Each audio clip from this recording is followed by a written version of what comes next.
बार रामकृष्ण परमहंस ने कहा, आज रात में शरीर त्याग कर ब्रह्मलोक जाऊंगा। वे 6 घंटे तक मूर्छित अवस्था में रहे, न हृदय की धड़कन न सांस। आज हम जानेंगे रामकृष्ण परमहंस के वो चमत्कारी अनुभव जिनकी न तो तर्क से व्याख्या हो सकती है और न ही विज्ञान जिनका रहस्य सुलझा सका है। रामकृष्ण का जन्म गांव में साधारण बालक की तरह हुआ। 6 वर्ष की उम्र में खेत में पक्षियों के झुंड को देखकर ध्यान में चले जाते हैं, शरीर अचेत हो जाता है। गांव वालों ने समझा बीमारी है, पर डॉक्टर कुछ न बता सके। माँ चंद्रमणि देवी ने कहा, यह कोई बीमारी नहीं, यह माँ योगी का पहला स्पर्श है। यह अनुभव कुंडलिनी ऊर्जा के स्वतः जागरण का पहला संकेत था। बिना किसी साधना के रामकृष्ण का चित्त ब्रह्म में स्थित हो गया था। दक्षिणेश्वर में पहली बार पुजारी बने, एक दिन उन्होंने रो रो कर प्रार्थना की, माँ अगर तू सच्ची है तो आज मुझे दर्शन दे, नहीं तो मैं प्राण त्याग दूंगा। फिर क्या हुआ? मंदिर में देवी की मूर्ति जीवित हो गई, प्रकाश से मंदिर भर गया। माँ ने कहा, तू मेरा पुत्र है, मैं तुझ में समाई हूँ। रामकृष्ण परमहंस के जीवन में समाधि कोई विरला अनुभव नहीं था, बल्कि उनके लिए यह इतना ही सहज था जितना हमारे लिए सांस लेना। पर एक अनुभव ऐसा भी हुआ जिसने उनके शिष्यों को हिला दिया। रामकृष्ण अपने शिष्यों से कहते हैं, आज माँ मुझे ब्रह्मलोक बुला रही है। आज मैं इस शरीर से बाहर जाऊंगा, पर चिंता मत करो, वापस लौटूंगा। शिष्य चकित, सभी उन्हें घेर लेते हैं। वो धीरे धीरे ध्यान में बैठते हैं और कुछ ही क्षणों में उनका शरीर अचल निर्जीव हो जाता है। शिष्य घबराते हैं, सांस नहीं चल रही, न नाड़ी न धड़कन। डॉक्टर बुलाया गया, स्टेथोस्कोप लगाकर उसने सिर झुका लिया, यह व्यक्ति मृत है। पर विवेकानंद जैसे शिष्यों को विश्वास था, गुरुदेव साधारण नहीं है, वो लौटेंगे। 6 घंटे बीत गए और अचानक एक तेज प्रकाश की अनुभूति होती है। रामकृष्ण की आंखें खुलती हैं और वो मुस्कुराते हैं। वो कहते हैं, मैं उस स्थान पर गया जहां मैं कभी अस्तित्व नहीं था। वह केवल ओम की गूंज थी और शून्य में एक दिव्य प्रकाश फैल रहा था। वहीं से माँ ने मुझे लौटाया है, क्योंकि अभी मेरा कार्य अधूरा है। सोचिए, एक व्यक्ति 6 घंटे तक बिना सांस बिना दिल की धड़कन के पड़ा हो और फिर लौटकर कहे कि वो परम ब्रह्म से मिलकर आया है। क्या विज्ञान इसे समझा सकता है? नहीं। यह अवस्था है निर्विकल्प समाधि, जहां आत्मा शरीर की सीमाओं को तोड़कर ब्रह्मांडीय चेतना में प्रवेश कर जाती है। आधुनिक न्यूरोसाइंस कहती है कि human brain can access altered states of consciousness, पर जिस गहराई तक रामकृष्ण पहुंचे वो आज भी रहस्य है। उनके ईईजी स्कैन संभव नहीं थे उस समय, लेकिन अगर होते तो शायद ये दुनिया का पहला ऐसा दिमाग होता जिसमें 0 फ्रीक्वेंसी पर दिव्य चेतना काम कर रही थी। शिष्य नतमस्तक होकर बोले, गुरुदेव क्या हम भी ऐसी समाधि को पा सकते हैं? रामकृष्ण ने कहा, यदि प्रेम सच्चा हो और मन एकाग्र हो तो माँ हर किसी को बुलाती है, पर तुम्हें अपना सब कुछ छोड़ना होगा, अहंकार, इच्छा, भय। जिसे विज्ञान मृत्यु कहे, रामकृष्ण उसे परम प्रेम की यात्रा कहते थे। क्या इंसान बिना पूछे किसी के मन की बात जान सकता है? क्या यह संभव है कि कोई आपको देखकर बता दे आपका अतीत क्या था, आपके अंदर क्या चल रहा है और आपका भविष्य कैसा होगा?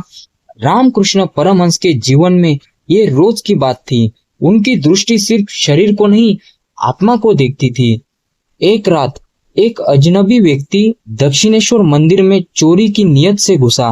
वो सोच ही रहा था कि कहां से धन चुराया जाए। तभी रामकृष्ण बिना देखे बोले, माँ कहती है तुमने चोरी का बहुत जीवन जी लिया, अब भिक्षा का जीवन जियो। वो व्यक्ति चौंक गया। वो बोले, मैंने तो मन ही मन सोचा था, आपने कैसे जान लिया? रामकृष्ण बोले, जब मन पवित्र होता है तो दूसरे का मन भी स्पष्ट दिखाई देता है। माँ सब दिखा देती है। उस चोर ने उसी पल चरणों में गिरकर क्षमा मांगी और आजीवन एक भिक्षुक साधु बन गया। एक बार एक तर्कशील ब्राह्मण रामकृष्ण से मिलने आए। वो मन ही मन सोच रहा था, ये सब ढोंग है, मुझे कोई प्रमाण चाहिए। रामकृष्ण मुस्कुराए और बिना कुछ पूछे बोले, आज रात माँ तुम्हारे संशय का समाधान करेगी, बस एक बार सच्चे मन से माँ को पुकारो। वो ब्राह्मण उस रात ध्यान में बैठा और उसे माँ काली के दिव्य दर्शन हुए। सुबह होते ही वो दौड़ता हुआ आया और गुरु के चरणों में गिर पड़ा। वैसे ही एक युवा साधक पहली बार मिलने आया। रामकृष्ण उसे देखते ही बोले, तुम्हारा जन्म पिछले जन्म में वृंदावन में हुआ था। तुम राधा नाम की स्त्री थे और अब तुम कृष्ण से मिलना चाहते हो, इसलिए इस जन्म में साधक बनकर आए हो। युवा रो पड़ा। उसे बचपन से ही राधा कृष्ण से गहरा जुड़ाव था, पर वो समझ नहीं पाता था क्यों। विज्ञान इसे क्लेरोइंस कहता है, जहाँ व्यक्ति को सामान्य इंद्रियों से परे जानकारी मिलती है। लेकिन रामकृष्ण के लिए यह कोई शक्ति नहीं, ईश्वर की कृपा और आत्मा की पारदर्शिता थी। उनका कहना था, जब तुम स्वयं को हटा देते हो तभी परमात्मा तुम्हारे माध्यम से बोलता है। ज्ञान पुस्तक से नहीं आता, ज्ञान तो तब आता है जब तुम माँ की आंखों से संसार को देखने लगते हो। रामकृष्ण ने कहा, सत्य तक पहुंचने के हर मार्ग को मैं स्वयं चल कर देखूंगा। ईसाई धर्म, इस्लाम, सूफी, वैष्णव, तंत्र, वेदांत, हर मार्ग पर अभ्यास किया। हर मार्ग में उन्हें साक्षात ईश्वर के दर्शन हुए। जैसे एक ही पानी को अलग अलग बर्तन में भर दो, वैसे ही हर धर्म में वही ब्रह्म है। यह चमत्कारिक नहीं, अलौकिक विज्ञान है जो सिर्फ पूर्ण योगियों के लिए खुलता है।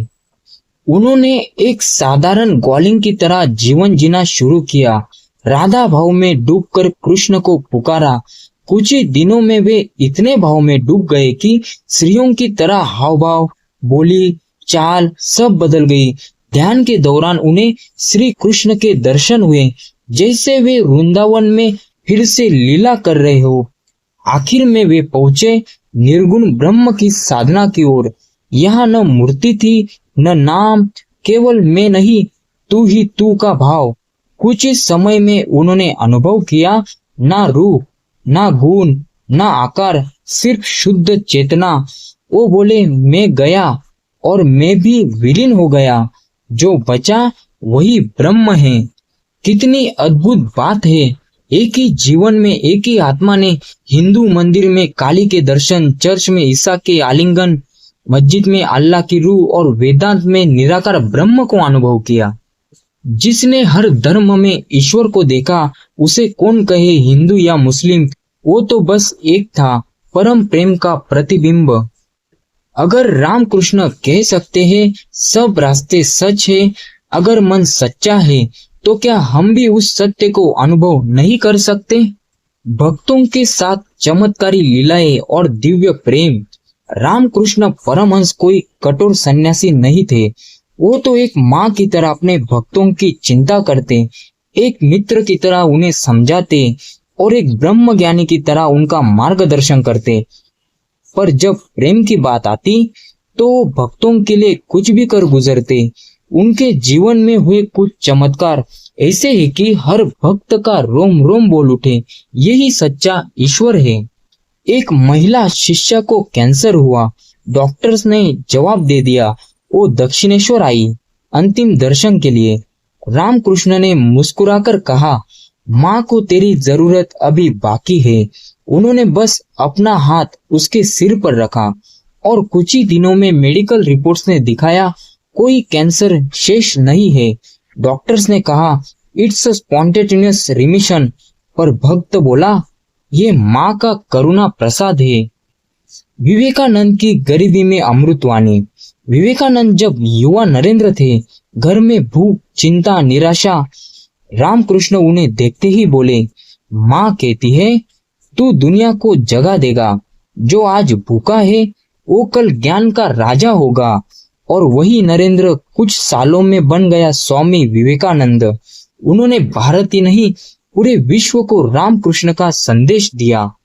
शुद्ध प्रेम से ईश्वर का साक्षात्कार। एक साधारण मछुआरा रोज मंदिर के पास से गुजरता था। एक दिन रामकृष्ण बोले, तू क्यों आता है रोज? उसने कहा, माँ को देखे बिना चैन नहीं आता। रामकृष्ण ने भाव विभोर होकर कहा, माँ ने कहा, तू ज्ञानी नहीं पर तेरा प्रेम शुद्ध है। आज तू मुझे गले लगाकर माँ को अनुभव कर सकता है। वो मछुआरा रो पड़ा और समाधि में चला गया। कहते हैं उसने उसी पल ईश्वर का साक्षात्कार किया। कोई भक्त दूर से उनका नाम पुकारता और रामकृष्ण रोने लगते। मेरे बच्चे की पुकार माँ तक पहुंच गई।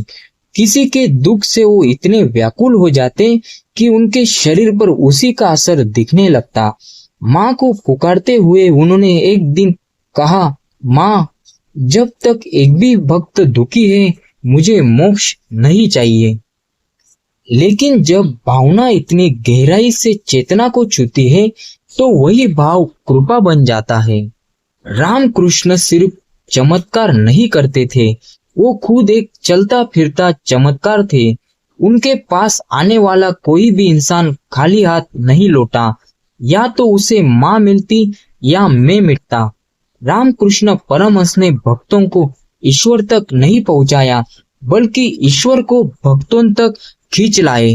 वो साधारण शरीर से असाधारण आत्मा थे। ना उन्होंने ग्रंथ पढ़ाए ना भाषण दिए, फिर भी उनके कुछ शब्दों ने दुनिया की दिशा बदल दी। रामकृष्ण परमहंस एक ऐसे संत थे जो न केवल भगवान को देख सकते थे बल्कि दूसरों को भी उस मार्ग पर पहुंचा सकते थे। चमत्कार सिर्फ शक्ति नहीं, करुणा की भाषा है। रामकृष्ण ने अपने चमत्कारों से किसी को प्रभावित नहीं किया बल्कि दुखियों की माँ की गोद दी। रामकृष्ण हमें सिखाते हैं, माँ को पुकारो सच्चे मन से, वो कहीं ना कहीं तुम्हारे अंदर ही उत्तर देगी। जो आत्मा में उतर जाए उसे किसी तर्क, प्रमाण या ताली की जरूरत नहीं होती, ऐसा रामकृष्ण परमहंस कहते हैं। अगर ये कथा आपके दिल को छू गई हो तो एक बार माँ काली का नाम लेकर आंख बंद कीजिए। शायद वह कोई रामकृष्ण आपकी आत्मा में हल्के से मुस्कुरा रहा हो। अगर आप रामकृष्ण की इस दिव्य गाथा से जुड़े तो इस वीडियो को अपने किसी प्रिय व्यक्ति के साथ शेयर करें जिसे आप माँ की कृपा देना चाहते हैं। कमेंट में लिखिए जय माँ काली ताकि पूरा यूट्यूब भक्ति से भर जाए। और जुड़िए उस श्रृंखला से जहाँ विज्ञान और अध्यात्म एक साथ सांस लेते हैं।